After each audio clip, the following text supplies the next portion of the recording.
Innal hamdalillah nahmaduhu wa nasta'inuhu wa nastaghfiruh wa na'udzu billahi min syururi anfusina wa min sayyiati a'malina may yahdihillahu fala mudhillalah wa may yudlilhu fala hadiyalah. Asyhadu an la ilaha illallah wahdahu la syarikalah wa asyhadu anna Muhammadan abduhu wa rasuluh. Amma ba'du. Segala puji bagi Allah yang kita semua memujinya, memohon pertolongan, ampunan dan perlindungan padanya, agar selalu dijauhkan dari nafsu yang jahat dan amal yang jelek. Barang siapa yang diberi hidayah oleh Allah, maka tidak akan ada yang bisa menyesatkannya. Dan barang siapa yang disesatkan oleh Allah, maka tidak akan ada yang bisa memberi hidayah kepadanya. Kami bersaksi tiada Tuhan selain Allah dan sesungguhnya Muhammad adalah utusan Allah Subhanahu wa ta'ala. Hadirin ikhwatu iman rahimakumullah. Allah Subhanahu wa ta'ala telah berfirman dalam Quran surat Al-Mulk ayat 15, yaitu tentang Allah memerintahkan kepada manusia untuk keluar dari rumahnya dan mencari rizki di atas bumi yang telah diciptakannya. A'udzu billahi minasyaitonir rajim. Huwallazi ja'ala lakumul arda zalulan famshu fi manakibiha wa kulu mir rizqihi wa ilaihin nusyur. Dialah yang menjadikan bumi itu mudah bagi kamu, maka berjalanlah di segala penjurunya dan makanlah sebagian dari rezekinya. Dan hanya kepadanya lah kamu kembali setelah dibangkitkan. Hadirin ikhwati iman rahimakumullah, sabda Nabi sallallahu alaihi wasallam dalam kitab Sunan Abu Dawud dan juga Sunan At-Tirmidzi, yaitu tentang Nabi sallallahu alaihi wasallam mengancam siapa saja yang hidupnya bergantung pada pemberian orang lain, yaitu la tahillus sadaqah li ghaniyin wala li dzi mirrati sawiyin. Sedekah tidak halal bagi orang kaya dan orang yang punya kekuatan sempurna. Hadirin ikhwatu iman rahimakumullah, sebaliknya Nabi sallallahu alaihi wasallam di hadis yang lain, Nabi sallallahu alaihi wasallam memuji orang yang bekerja sekuat tenaganya dan sekemampuan dirinya, yaitu di dalam kitab Sahih Bukhari bab kasbir rajul dan juga bab al-isti'faf anil mas'alah. Maka la ahadun ta'aman qattu khairun min ayyakula min amali yadihi. Tidak ada seorang pun yang menyantap makanan lebih baik dibanding orang yang menyantap makanan dari hasil kerja tangannya sendiri. Dari bab al-isti'faf anil mas'alah, Nabi sallallahu alaihi wasallam juga bersabda, la ayyakhudha ahadukum hablahu fayatiya bihusmatil hatab ala dhahrihi fayabi'aha fayakuffallahu biha wajhahu khairul lahu min ayyas alan nas a'tauhu aw mana'u.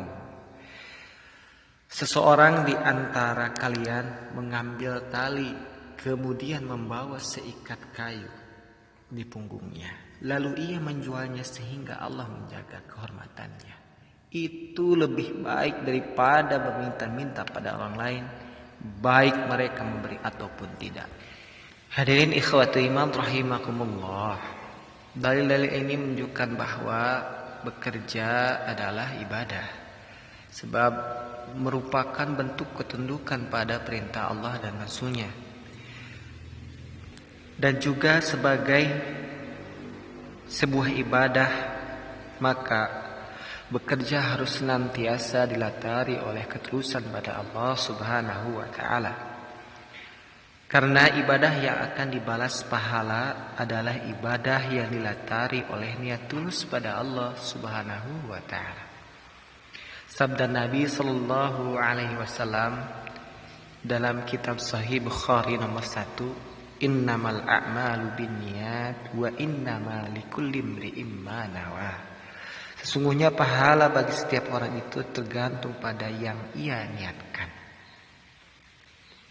Hadirin ikhwatu iman rahimakumullah, Jika bekerja diniatkan untuk meraih keridhaan Allah Subhanahu wa taala, maka pahala akan didapatkan. Tetapi jika tidak, maka kelelahan bekerja tidak akan diganjar pahala. Ketulusan pada Allah Subhanahu wa taala ini akan berefek dahsyat dalam setiap pekerjaan seorang muslim. Di balik lelahnya membanting tulang, di balik ceritan hati ketika rizki yang didapat tidak sesuai harapan, di balik kesalnya hati kepada setiap orang yang menjekalkan, di balik amarah yang terpendam karena tersinggung kolega-kolega terdekatnya, di balik semuanya itu selalu tersisa senyuman kebahagiaan. Karena yang dikejar olehnya pada hakikatnya pahala ukhrawi. Dan itu sudah didapatkannya ketika hati tulus mengiringi pekerjaan. Tidak peduli apa yang dirasakan dan berapa rezeki yang didapatkan. Hadirin ikhwatu iman rahimakumullah, ketulusan seperti ini akan mendatangkan ketenangan. Sebab seseorang yakin betul rezeki ada di tangan Allah Subhanahu wa taala dan ia hanya bertugas mencarinya. Ketika ia sudah mencarinya dengan tulus, maka rezeki pasti ia akan dapatkan. Terlepas dari kecil dan besarnya, dan pahala pun pasti ia akan temukan. Allah Subhanahu wa taala sudah menginformasikan bahwa manusia yang bekerja di dunia ada yang hanya mendapatkan kesenangan dunia dan tidak mendapatkan kesenangan akhirat. Ada juga yang mendapatkan kesenangan kedua-duanya. Yaitu diantaranya dalam Quran surat Hud ayat 15 sampai 16, Al-Isra ayat 18 sampai 19 dan surat Asy-Syura ayat 20. Hadirin ikhwatu iman rahimakumullah, orang yang mendapatkan kesenangan dunia akhirat itulah orang yang tulus bekerja untuk Allah Subhanahu wa taala. Orang seperti ini pasti akan bekerja dengan penuh stamina. Sebab ia sangat ingin pekerjaannya diterima oleh Allah Subhanahu wa taala. Sementara orang yang hanya mendapatkan kesenangan dunia itu adalah orang yang niatnya hanya untuk dunia. Nah, orang seperti ini tidak pernah tulus bekerja untuk Allah Subhanahu wa taala. Maka akibatnya ia abai dari aturan halal haram dan tidak pernah merasa berdosa ketika ia berbuat zalim. Jika ia seorang pedagang, ia tidak segan menipu orang lain. Jika ia seorang pejabat, ia tidak risih untuk korupsi. Dan jika ia seorang atasan, ia tidak merasa riskan untuk menindas bawahan. Dan jika ia seorang karyawan, ia akan bekerja dengan indisipliner, tidak peduli arahan atasannya, tidak memperhatikan kualitas pekerjaannya, dan tidak pernah mau mendengar saran dan keluhan dari sesamanya. Hadirin ikhwatu iman rahimakumullah, dunia itu sifatnya sementara, sedangkan akhirat kekal selamanya. Orang-orang seperti ini kalaupun senang, senangnya hanya sementara. Yang kekal tersisa kelak hanya penderitaan dan penyesalan. Orang yang bekerja untuk Allah Subhanahu wa taala pasti juga akan mengindahkan aturan-aturan Allah yang lainnya, termasuk ibadah-ibadah yang lainnya. Maka dari itu, tidak pernah ada dalam kamus kehidupannya pekerjaan yang bentrok dengan ibadah lain.